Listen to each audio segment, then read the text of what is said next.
Buddha's true refuge isn't a place, it's your values. We live in a land of wrong view. We tend to think that if we lived in a Buddhist country, it would be easier to practice. More people would respect us for practicing. It would create a better environment for practicing. And there are some places, say in Thailand or the other Asian countries, where Buddhism is prevalent, where the atmosphere really is conducive. But you also have to remember that there are a lot of non-Buddhist attitudes in those countries as well. In government bureaucracies, anyone who says we've got to make sure that we're not corrupt is told, go live in a monastery. In other words, don't bother us, as people go their way, and people who want to practice the Dhamma get pushed out. Even in some monasteries, the attitude toward the Dhamma is pretty cynical.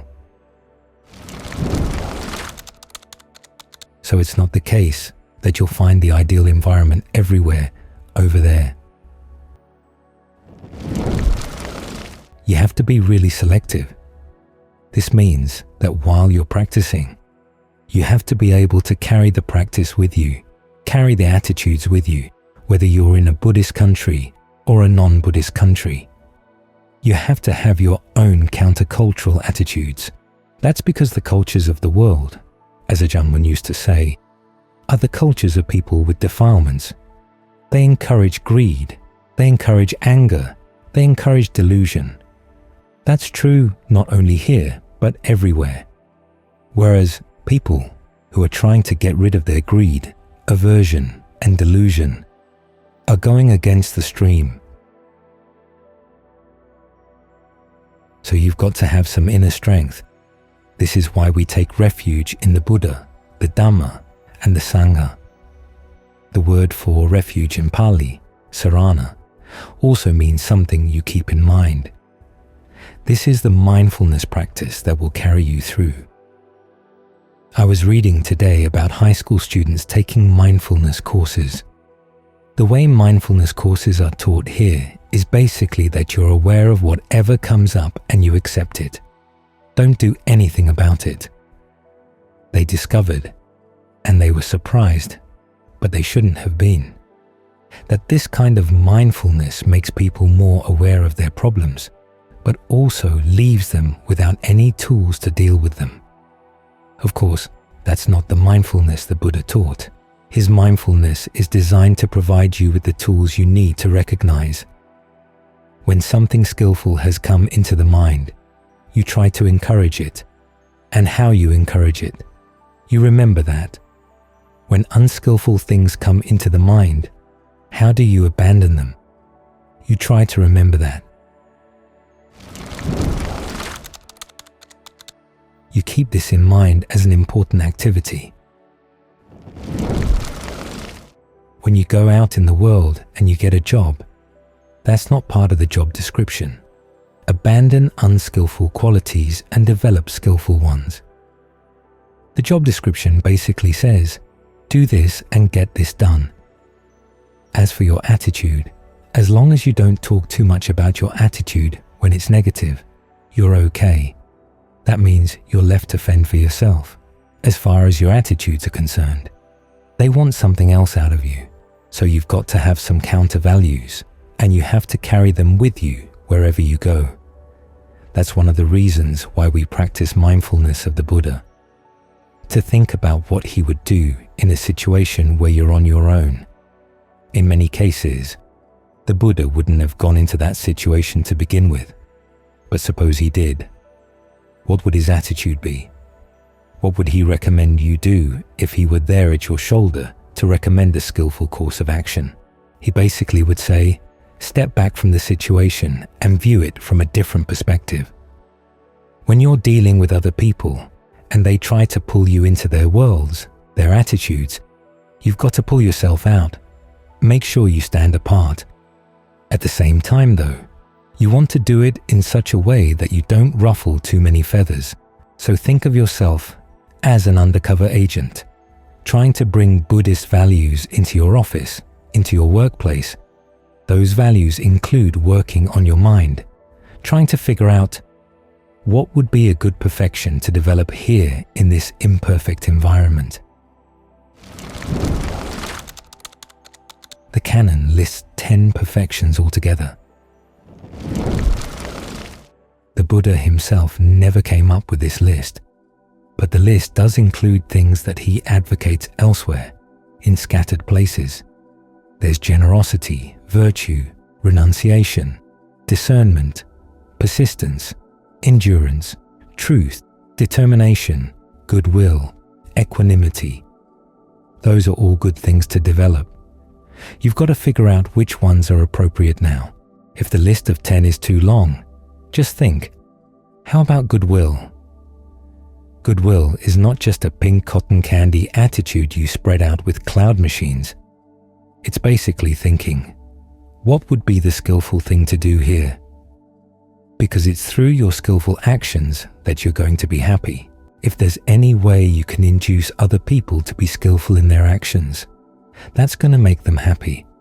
They may not realize it yet, in which case you have to do a sales job, and that requires a fair amount of skill.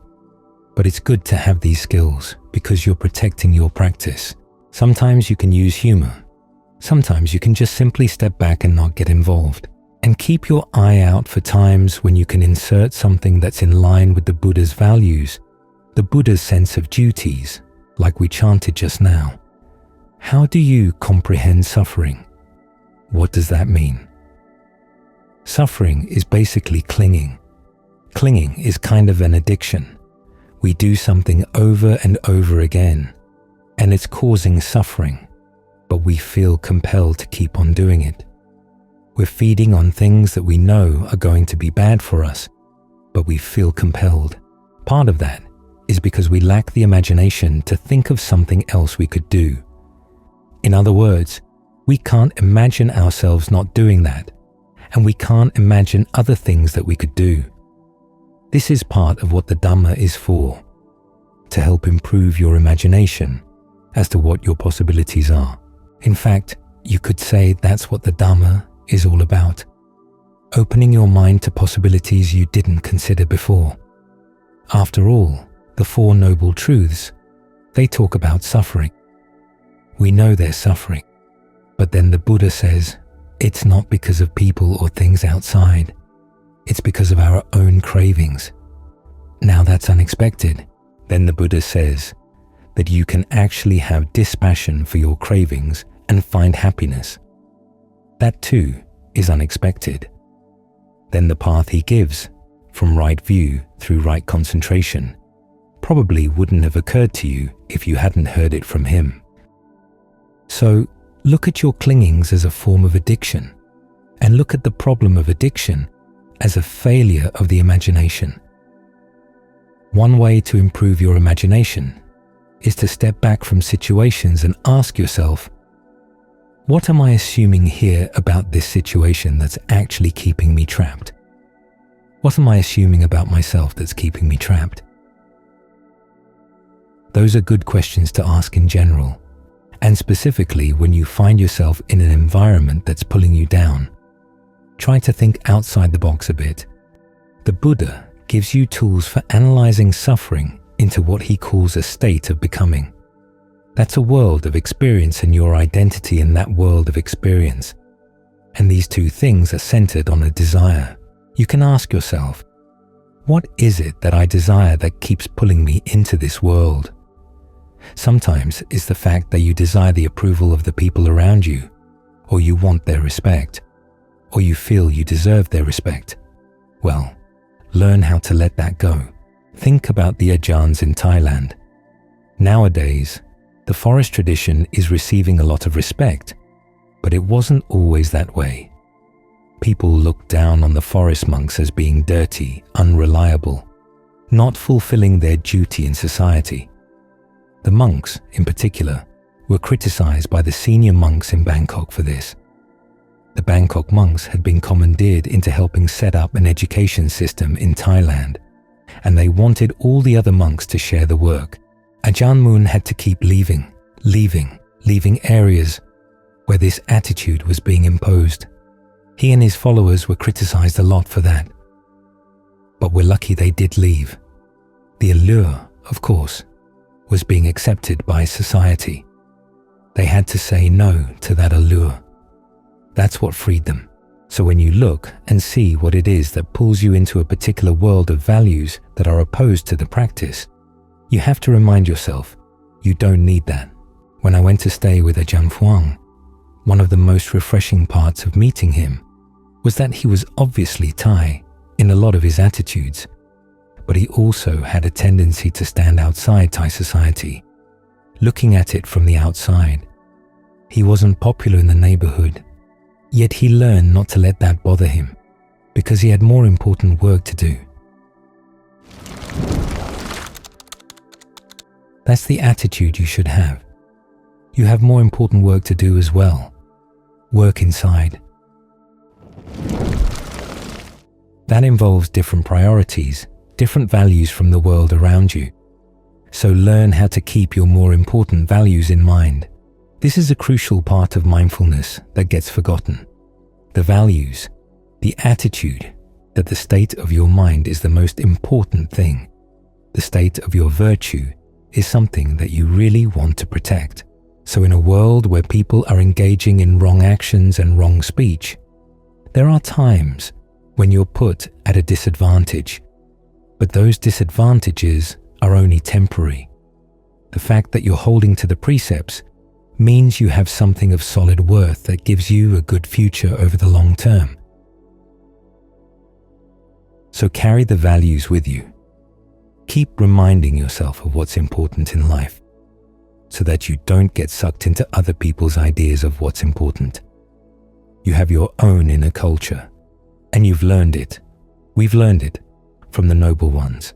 When the ways of the world change, situations in the world fall away, yet you're still holding to those values. They're not going to let you down. Customs of the noble ones. When Ajahn Suwat was a young monk, he spent some time with Ajahn Mun shortly before Ajahn Mun passed away. He said that during that time there were two Dhamma themes that Ajahn Mun liked to teach more than anything else. One was practicing the Dhamma in accordance with the Dhamma, and the other was the customs of the noble ones. We tend to think of the forest tradition as being very Thai or very Lao, but Ajahn Mun was accused of not following Thai customs, not following Laotian customs, because most monks back in those days were pretty domesticated. Ajahn Mun was still a wild monk, you might say, living in the forest, eating only one meal a day, wandering around, and being very strict about the Vinaya. That was why people accused him of not following Thai or Laotian customs.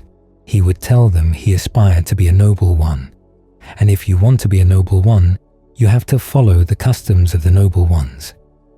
As for the customs of Thai or Laotian people, like the customs of societies everywhere, they were the customs of people with defilements. He wanted to find some way to get out of those customs. Think about that as you're practicing here. We keep running into things that are not quite the American or Western way of doing things. But don't think you're being forced to simply follow Thai customs. We're trying to follow the customs of the noble ones. There's a sutta where the Buddha lays them out. There are 4. The first 3 have to do with the first 3 of the requisites.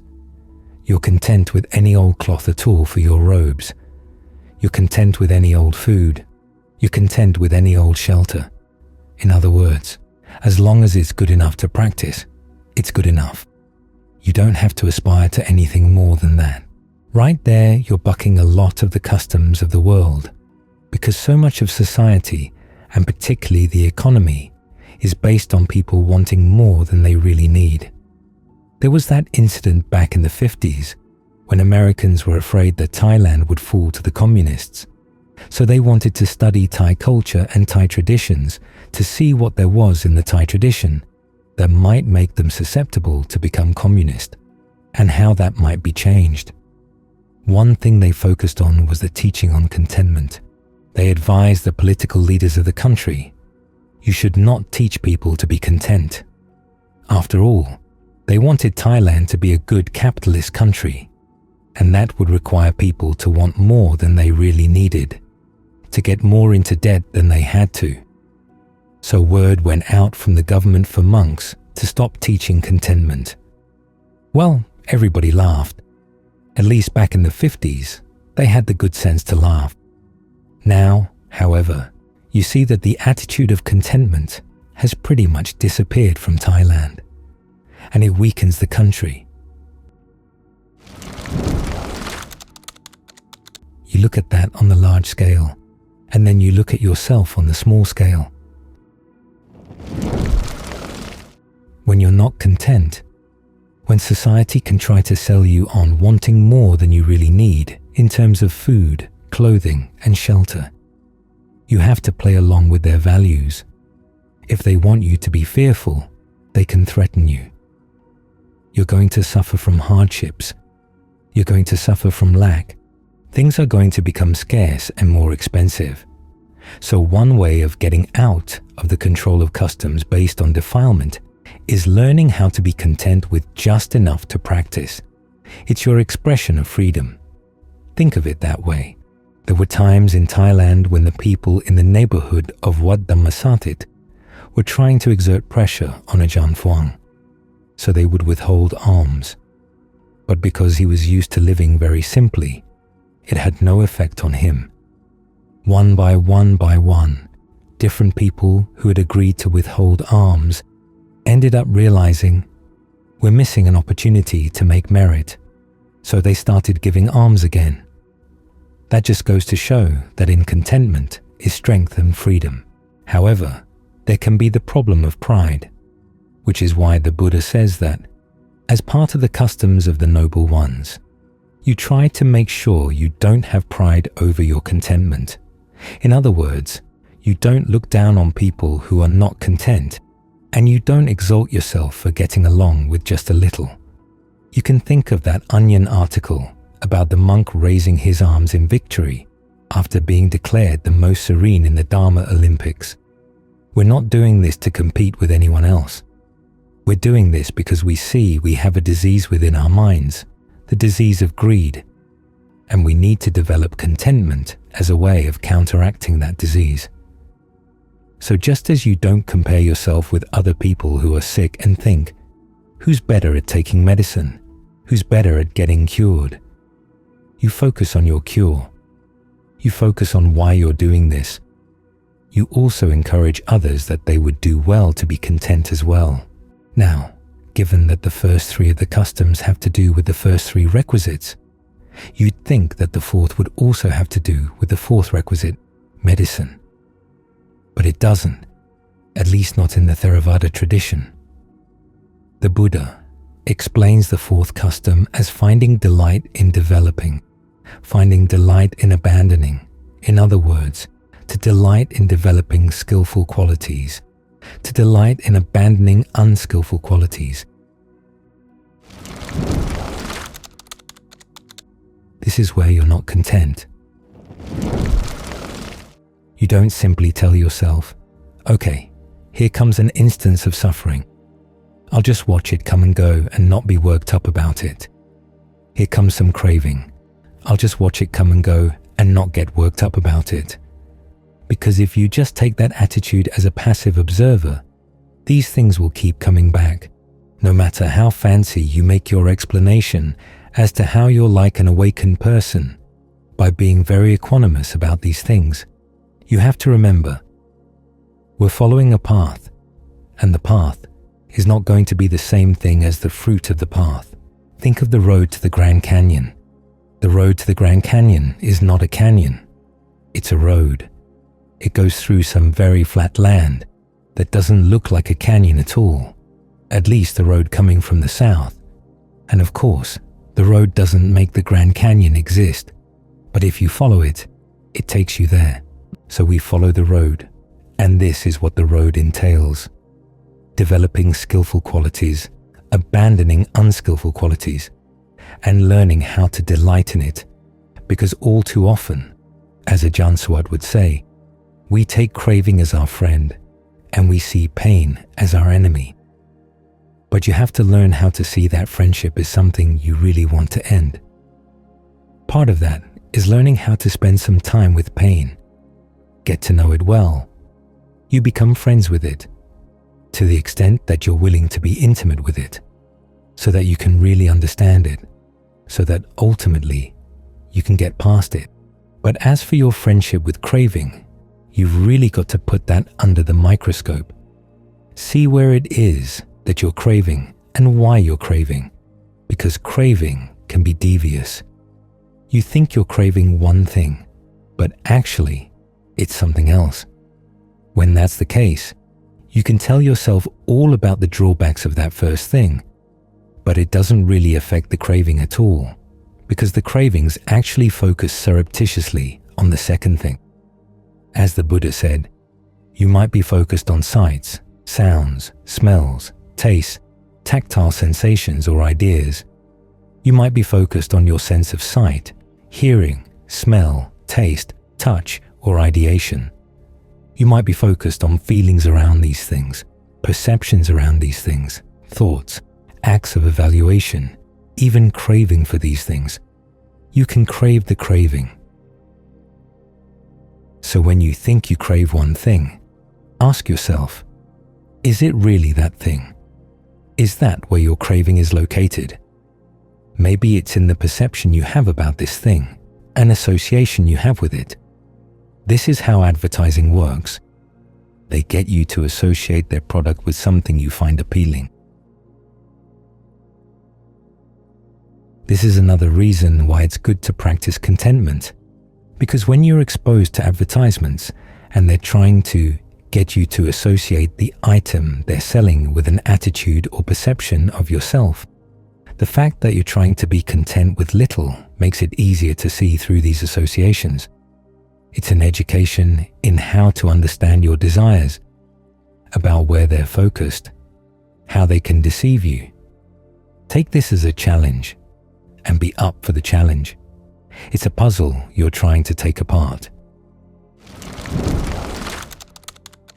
So as the practice of contentment pushes you up against some desires, don't get frustrated by it. Don't get frustrated by the training. Get frustrated by the fact that you don't understand things. But don't let that frustration stop you. Try to understand it. Think of this as a puzzle you're trying to take apart. And you're fascinated by the puzzle. Because what could be more fascinating than the way the mind lies to itself, and then searching it out and uncovering the lies? This is your own mind, and it's been deceiving you. So you want to be able to look through the deceits, trace them down, and take some joy in this. There is joy in effort. With that sense of accomplishment, the sense of understanding things that were unclear before. So when you take joy in trying to develop skillful qualities and abandon unskillful ones, don't regard it as something that frustrates you or that blocks what you really want to do. Turn your focus around. Okay, why is it that I'm feeling hemmed in by this situation? Actually, it's not the situation. It's your craving that's hemming you in. Get rid of the craving. Then you're free. We're working on freedom here. Contentment with material things is aimed at freedom, delighting in developing skillful qualities and abandoning unskillful ones. That's aimed at freedom as well.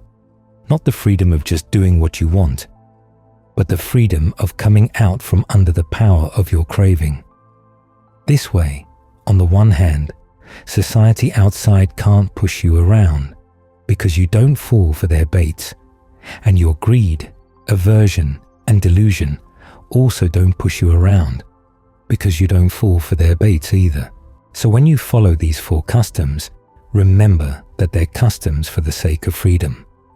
That's why the noble ones left their teachings behind. They found freedom this way, and they said this is how you can find freedom too. Think of Ajahn Mun and all he had to learn. He was one of those people who in the course of Buddhist history, You find one every now and then. When the tradition gets moribund, have to bring it back to life. And it wasn't easy. But again, he found delight in doing that, even though it was hard. Now we've got the teachings available. The situation around us, for the time being at least, is more comfortable. It may not last that way for long. So look to these traditions, look to these customs, see them as customs that liberate you from whatever customs you've been following before. They're not an imposition, they're opportunities. When you see them in that way, the requirements of the training become very light, because you see they're basically on your side. As long as you want true freedom, as long as you want true happiness, they're showing you the way.